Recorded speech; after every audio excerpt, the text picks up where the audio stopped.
We're out here at the Superdome, week 2 of the NFL season, Saints versus the 49ers, and this probably isn't the matchup you were envisioning when you saw the schedule come out.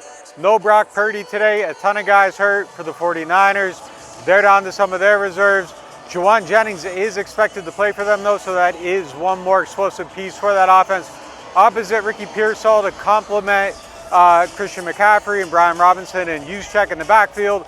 But George Kittle is not playing for them at tight end. So there are a lot of advantages, I think, this week for the Saints that weren't expected to be there when this game came out on the schedule. So it's a little bit more winnable than it could have been. So how did the Saints get there? Well, I think number one, Spencer Rattler just needs to stay within himself. It was frustrating last week to see 4.65 yards per pass attempt, but I don't think you want to see him trying to do too much in this game. I think the key for him is just to complete more than the 58% of the passes that he hit on last week and try to be a little bit more efficient and move the ball. Now, I do think the Saints need to stick with the run better than they did last week. They kind of abandoned it in the second half, and for the team to have a chance this week, they're going to have to be good at that, and I think that would be something good to exploit against a 49ers front that's a little bit soft in the middle of that interior defensive line.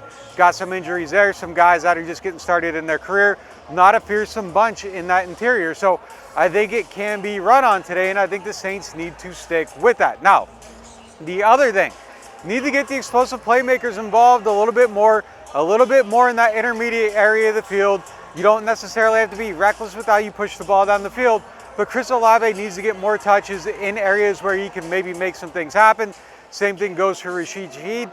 And I like what they did with Juwan Johnson last week, but maybe a little bit more variance this week. One thing to keep an eye on, predictability. 94% of the passes where Johnson lined up in the slot were passes last week. Change up that look a little bit.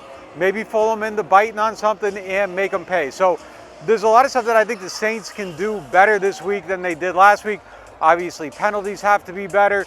Obviously, they need to do more to generate some stuff on those third down plays on defense. Third down defense was definitely a weak area last week.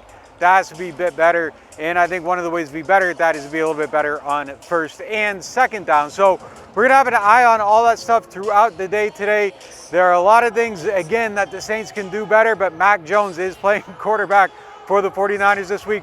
Pressure him a little bit. He'll throw some picks, take advantage of that stuff, make some plays, steal some possessions. Maybe you get out of here with the win in the first 4 that you weren't supposed to be able to get.